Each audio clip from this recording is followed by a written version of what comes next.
Today we are joined by the incredible, wonderful, and amazing Kai W, all the way from London today on the Full Stack Creator. Thank you, Kai, for joining us. No problem. Anytime. And I'm super excited to be meeting Kai because I've never got to chat with you before, and I've been a fan forever. So this is first an honor. time. And DJI just won't take a rest, and my inbox is full of nothing but NDAs to sign about new DJI products. Seems like on a weekly basis. And there was kind of a weird rollout with this one, but that's all in the past now. So let's just assume that the new Osmo Pocket 4P has been out forever. And let's assume that Americans can buy one. Or not out forever, or never out in America. We'll see, yet to be determined. But I just kind of want to explore it in general, talk about things that we didn't cover in our initial reviews. And, overall, the Osmo series, where it sits, how usable does it end up being in daily life for people that have a whole bunch of cameras? How often does it come out? First of all, Kai, how does the Osmo historically sit in your life? Do you use it very often? I love the concept of it. I think I love it more than I actually use it. It's just one of those cameras where it's like an action camera where it's probably used maybe 10% of the time, for me anyway, because I prefer to use something with a bigger sensor. So yeah, barely gets any use traditionally. The Pocket 3, Pocket 4, almost brand new in box still. Have you noticed, though, Kai, the kind of rise in the popularity of these things with non-camera nerd people? Like the Osmo 3, right? The Osmo Pocket 3 kind of surpassed the camera nerd space and into kind of like the consumer world. I saw a lot of people when I would go on a holiday, as you would say, walking around with these things like normal people.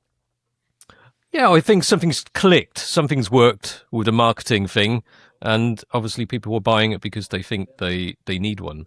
When I was filming for the Pocket 4P, I saw like these Chinese tourists who, I was under embargo. I'd signed NDA, and there were these Chinese tourists just using it in Chinatown, London, to film each other's feet for some reason, as you do.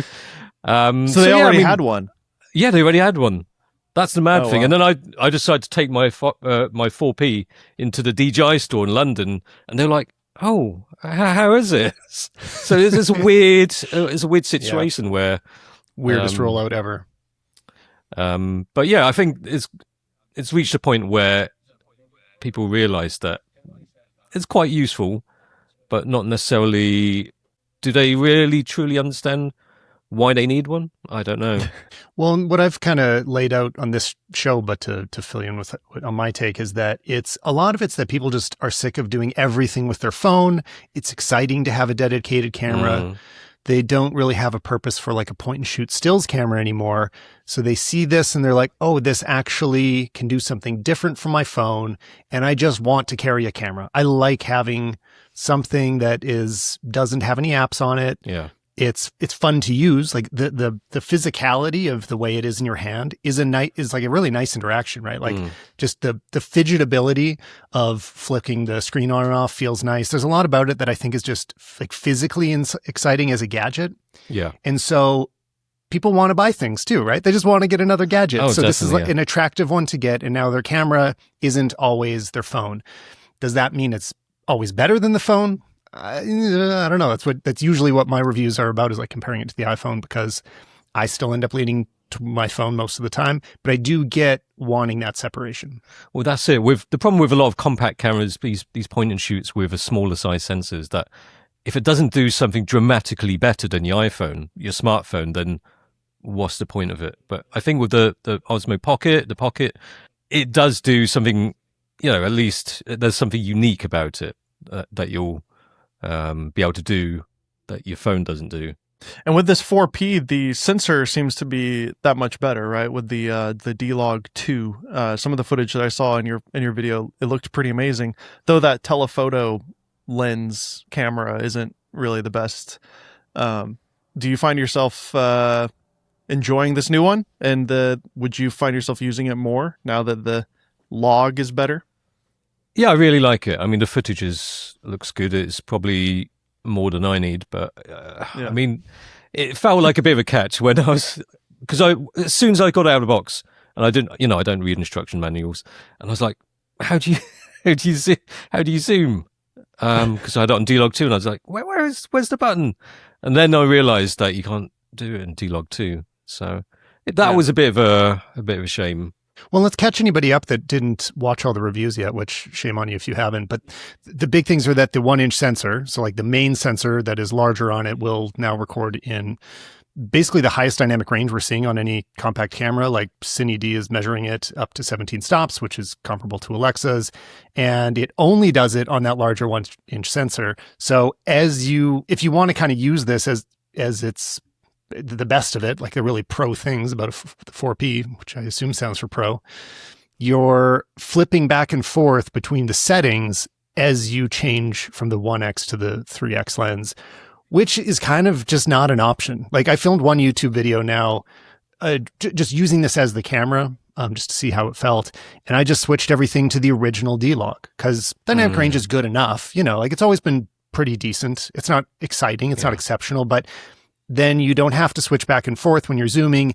And when you're editing later in post, you put the same LUT on everything instead of having to check like which lens did I use with which footage and make sure it matches, which is really pretty annoying. So I get it. I get how they ended up here, but the practicality of shooting and editing really slows you down and means that like I'm only going to use D-Log 2 if I'm going to shoot the whole thing on wide, I think. Mm-hmm.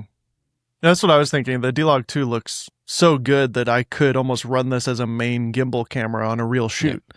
But I probably would never use the telephoto option. Yeah, I mean, it feels like you have to end up using it either one of two ways. You either use it just in wide for D-Log 2, or if you want to use both lenses, then you have to just stick with D-Log. I think I'm coming to terms with that. At first I felt like, that's a bit of a shame, but I guess you can work around with it. I mean, the biggest thing they need to do is just have the automatic, if you want to, that it would automatically flip between D-Log 2 and D-Log 1 as you change lenses. Like that feels like a no-brainer firmware update that just has to come for people that want to shoot that way.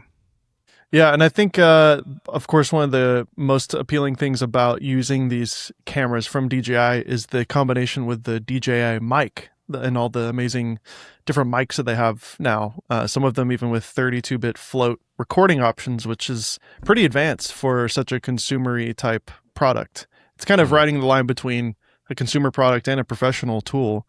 Although I think a producer on a video set working with a freelance videographer that shows up with one of these things would probably not think that they're very professional, but because it just looks so ridiculous. It's so small. But one thing I'm seeing more often is I have seen more news or reporting wants to do slightly more cinematic things than their phone. I have seen them in action a couple times.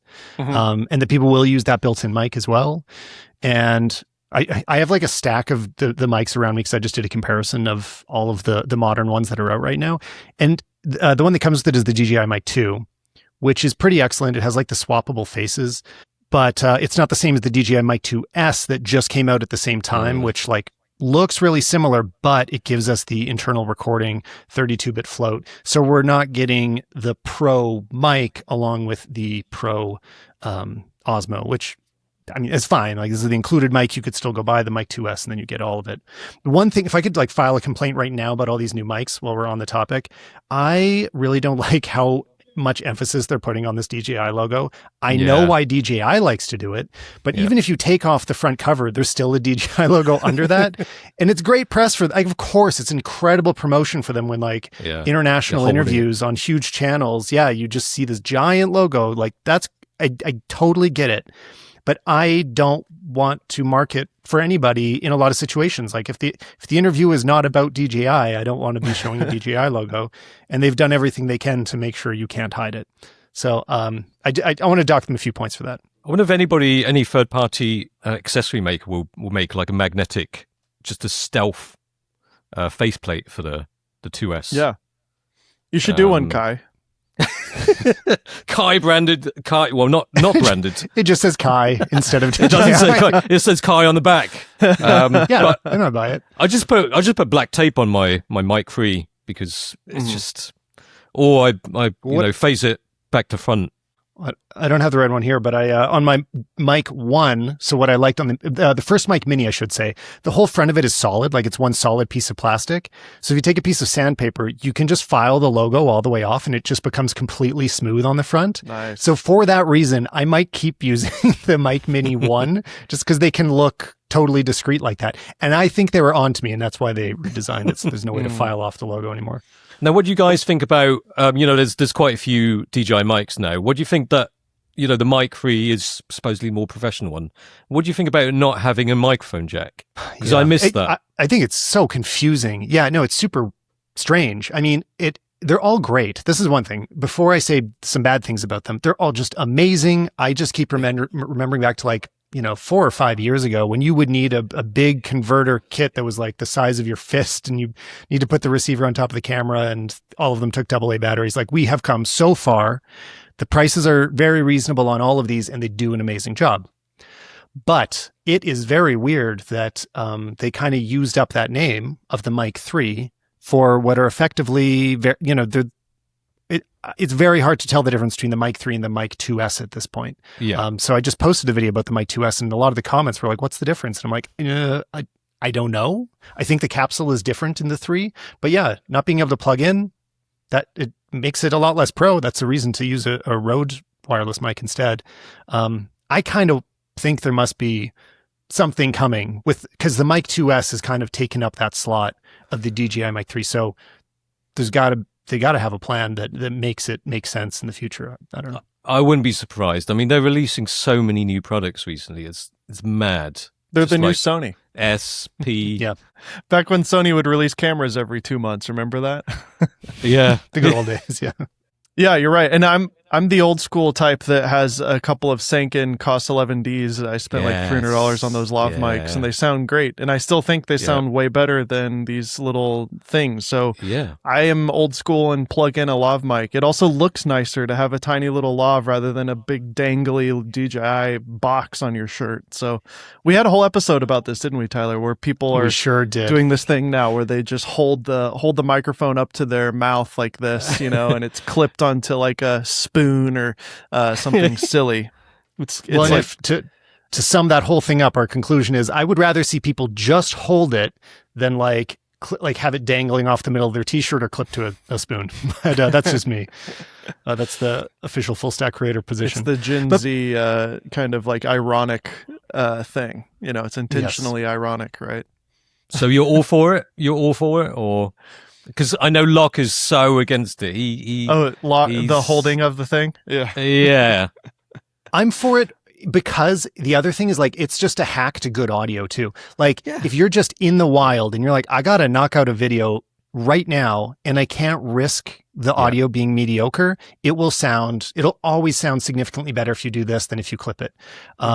So it is also just a little practical. So the fact that it's become allowed, because so many influencers are doing it now, nobody thinks too hard about if you do it. I think it does make sense. I've kind of embraced it. I do it relatively often. Yeah, I mean, I understand it because, well, not everybody wants to have a presenter voice out in public, like projecting their voice. If you do like this, you can just talk normally and you don't look like a complete divvy. Kind of. But I guess we're also just kind of old. Like I remember spending so much time using the undercovers and making sure you don't even see the lav, and then using a boom mic and making sure the boom's out of the frame. Yeah. We put so much effort into learning how to hide the microphones, and now it's like, forget all that. Just hold it in front of your face. Or how often I see people just holding podcast mics. Yeah. I mean, that's fine. I mean, I have no problems with it. It's just, it's something a bit creative, and there's no right or wrong, is it? No, yeah, for sure. Let's circle back to the camera a little bit more too. I mean, obviously the big pitch on these in the first place, like as the Osmo series came out, is that there's just a gimbal on a camera, right? You're basically, what happens if the gimbal is the camera and it's as small as it possibly can be. So stabilization on this, I think a lot of people have a bit of a misconception when they pick up a Osmo Pocket and they think, now finally my footage will be stable. Like when I record on my phone, it's more shaky than I want, and this will solve it. If your footage is already shaky on your phone, it's user error and you are shaking your phone too much. because they already have incredible stabilization. And if you treat this in the same way, and when you're using the Pocket, you just kind of like walk around thoughtlessly, a lot of the time I see shakier footage coming from the Osmo because people are more careless with it and they think the camera's going to fix it for them. It's not going to fix a lot of it. You still have to be thoughtful about the way that you walk and do the ninja walk and all that stuff. Yeah, I mean, I still get it wrong as well sometimes. But yes, I think some people assume that it's like an action camera. It's going to be for running around and it gives you super smooth footage. But yeah, it's the ninja walk. It definitely helps, doesn't it? And I think understanding kind of the basics of, shot development too is important. I know I'm getting nerdy here, but I think it's important to have an A and a B. So like, where are you starting your shot and where are you ending it? Yeah. Rather than Actually just like walking towards a thing and then just kind of like fading off into the distance. And then it's like, what? But again, I think a lot of people that we see out in the public, like I went to Disneyland and I saw a lot of people with Osmos, they're just using it to document their life. They're not getting B-roll shots, it's just a home video camera. So, which is totally a valid, I'm fine if more than half the world's using it for home video, but it's worth thinking about that you'll get such different results. If you're recording with your phone or a traditional Handycam, the look is much more snappy. Like as you look at something, it's really directly connected to your hands and to your movement. Yeah. And there is this floatiness to the Osmo that there's like a little delay behind what you want to look at. So you want to look over there and it, just takes a moment to catch up. And so it has a different look regardless of the sensor or anything. It's just that you're not as physically directly connected to it. So I think it's worth even if you're shooting home videos, just kind of think about how you want to move it. I think, David, what you said, like having point A and point B can help a lot. Does the camera take stills as well? Does it do raw stills or is it just JPEGs? Or yeah. Okay. Yeah, it does. And they're like, how many megapixels? A lot. I kind of forget the number. It's somewhere around 40, isn't it, Kai? Is it 40 or 50 or something like that? Yeah. It's something crazy. Well, okay, so what else is really interesting is that you can see the whole square sensor when you shoot stills. Like you can just take square 1x1 stills that are very wide. So it's a square sensor? So I'm trying to figure out exactly what's going on. I think it's like a 4x... I think it's a 4x3 video sensor. recording. That'd be nice. There's probably Googling this would probably give us an answer pretty quick. But yeah, exactly. I'm like, why can't I just give me that aspect ratio in video mode? I would love to have that. Like open gate on the Osmo would make a lot of sense. I think a lot of especially pros. The vertical is still 3.6, isn't it? 3.6K. Yeah, it's a 3.2. It's not a 4. They don't. Yeah. Yeah. And it doesn't rotate either. Like if you go to vertical mode, it doesn't rotate the gimbal. It just crops in on the thing. That's why I don't think it's a 1x1 sensor, because if it was, it would be 4K in vertical. What about that screen? Like I think that's what made the Insta360 so interesting is the removable screen. It would have been cool if they did that, but they sell an accessory now, right, Tyler? Yeah, I didn't even know about the accessory until I opened it up. That's cool. I mean, maybe I just hadn't seen enough things, but I opened the package and I think mine's not charged right now, but it wirelessly connects really easily, really simple connection, but it doesn't physically connect to the camera, unlike the Insta360 version, which I'm totally fine with. Yeah. I haven't used the Insta360, so I can't say anything bad about it, but it definitely will add some bulk and some complexity to have it removable. It'll charge built in, so that's nice. Like mine's not charged right now, and I have to go get the special magnetic charger that I only have one of in the bag. It's not USB-C to charge it. No, there's a contact, kind of like charging an Apple Watch. There's a little metal contact on the bottom of it, which is it's nicely done, it's well done. But it does mean you have to have that cable with you, and you have to keep that cable forever if you want to keep using it. But the Insta360, what happens if you drop it down the drain? Or is the whole camera? That's a good point. Can you still use it, or can you buy a new one? I haven't even checked. You could probably use your phone, right? But yeah, you're pretty much screwed. That's a good point. Didn't think about that. You should put a little leash on it. That's cool though. I mean, it's nice to. I remember when DJI started making the screens built into the monitor or built into the controller for the drones, and I always opted to buy those versions, not because I can't use my phone as a screen, but just because it's nice to not have to use your phone, not to have it hooked up. So it's fiddly. Yeah, it's fiddly. It's always fiddly. The apps are always fiddly. So it's nice to have a dedicated product that connects directly to it. Just keep in your pocket, or you could probably, I'm sure some companies could build little watch bands for it and put on your wrist, or something like that, a little necklace. I did use it in the one YouTube video I shot on the Pocket on the 4P, and it was absolutely useful having a monitor across the room, like where I could put it further and I could look at this a little more closely. I'd love a bigger version of it, which I guess is my phone when I connect it wirelessly. So maybe I don't need that.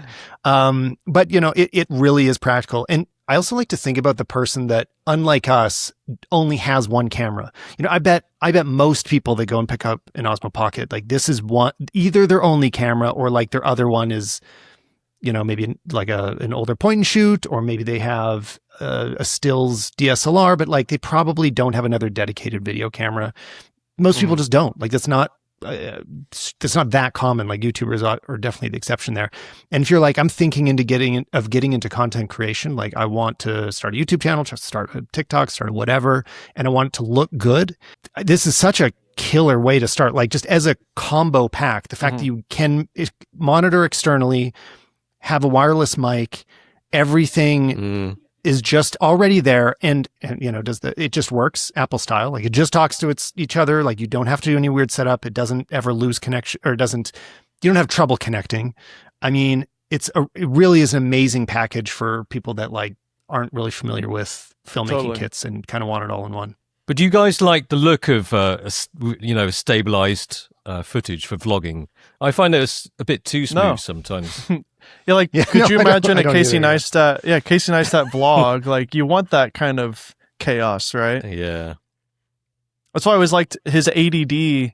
When he shot on the ADD back in the day, there were other 4K cameras out there, but it's like that 1080 kind of scrappy running gun. Like it really contributed to that feeling of chaos, that like it was an artistic choice almost. Another challenge I always find is that your monitors are so much smaller, even though I just said like we get 2 monitors with this compared to recording with your phone, especially. I mean, a phone gives you a huge monitor, and the back of most cameras is also about twice the size of an Osmo. So you are restricting yourself a little by only looking at this little postage stamp, which you can do most things with, but it is a reason to think about, like, do I want my phone or do I want the Osmo? Because like on my phone, I am more certain about what's in frame. Like I can definitely see the edges. I know it's in focus. I know what's going on. And with the Osmo, I'm trusting it a little bit more because it's really significantly smaller. But if you're vlogging with your phone, do you use the back camera or the front facing one? That's a good question. I mean, I usually use the front-facing one, especially on the new iPhones, because it's great. Well, it got so much better. They're starting to make those nice little, MagSafe screens now. I've seen a couple. I think Insta360 has one, right? So that's kind of nice. Viltrox, I think, as well. And the folding iPhone, which should be coming soon, will maybe help with that as well, right? To use main camera with a screen built in. Is that really coming? Should be. I've heard that. I don't follow the real rumors. We'll see. We'll see.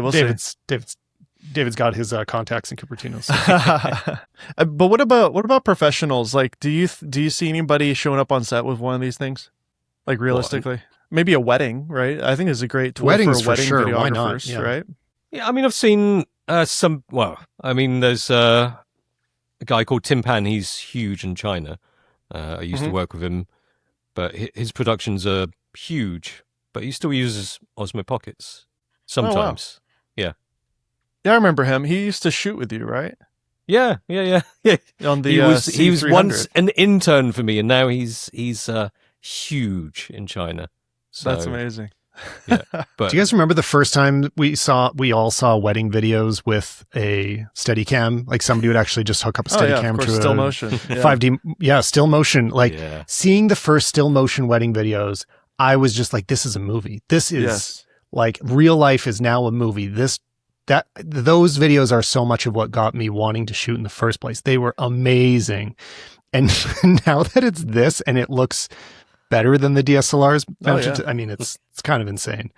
But like those videos, you still kind of have to be selective about when you use it. I don't think every shot needs to be a Steadicam shot. Well, I'm working with this office that I'm able to work in here is owned by a company locally here in Nashville that does real estate videography and photography, and they run the Canon R8 with that 15 to 28 that cheap zoom lens on RS4 Mini, and that's what they're using for all of their like walking through homes, real estate stuff. And I feel like the Osmo Pocket can really do the same thing. Even though I would choose the Osmo. I think that's a great, better use case. But I wonder what the low light would be, in those interior shots of a home compared to full frame. But you might run into some of those. I'm kind of picturing a well-lit house in my mind. But everything in focus can be a bit of a benefit in those cases. Like you don't have to risk the autofocus getting something wrong. The Hasselblad acquisition ended up being a real win for DJI, don't you think? Is that where we're seeing a lot of the gains with the color science and the log and all that kind of stuff? Well, they're doing they're going strong with the marketing, aren't they? Yeah. Is this Osmo 4P, are they calling it a Hasselblad sensor or a Hasselblad lens or something? I don't think so. I don't see it marked anywhere on here. Yeah. Okay. I would assume that the engineers and all that is still maybe being shared a little bit, right? But that is interesting that they didn't, because the more professional drones, like you say, Kai, they get the Hasselblad badge, and since this is the Pro, why didn't it? I mean, it could have. I don't know if there's a reason, but I don't even know if it's called a Pro. I put a Pro in a title, and then they said, no, it's not the Pro, it's the P. Okay, so what's the P stand for? So maybe we still have a Pro to come. So we'll see a Pro then. P stands for perfect. I will say, I'll just say, like, if I'm as the only American in this conversation, by the way, who can't get one, I'm so sorry. Which is why Insta360 is having a bit of a moment here in the States. But I will say the fact that it's got this telephoto camera on it that I personally would never use.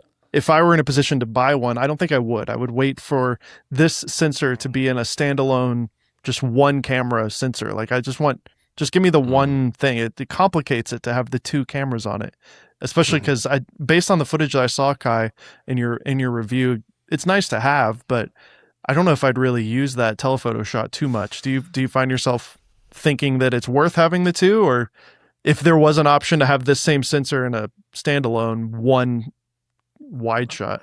I mean, it might be different for other people, but for me, I just get up close instead of. But it's different people have different ways of shooting, so it's hard to say what I prefer to use or prefer to do. It's going to be completely different to somebody else. Well, and Kai, you also pointed out in yours, it is harder to get in your pocket. Like the biggerness does make it a little less pocketable than the 4, for example. Well, it looks like you're something to think about if you're not sure which one. Well, it looks like you're very happy. Yes. So maybe it's better. Yeah. It's upside or downside, depending on your perspective. It's got a 4P. Well, I think we've. Is that the 4P in there? Yeah, it sure is. Now we know what yes, it is. Well, please don't arrest me. On that note, okay, I think that's enough. I think we've solved everything there is to know about the Osmo Pocket 4P. Thanks again for joining us, Guy. If you want more of this, check us out on all the social platforms at Full Stack Creator Show. And if you want to learn how to make thumbnails that get clicks, check out David's thumbnailacademy.com. Or if you want beautiful LUTs and Lightroom presets for your photos and videos, head to stallman.com/shop.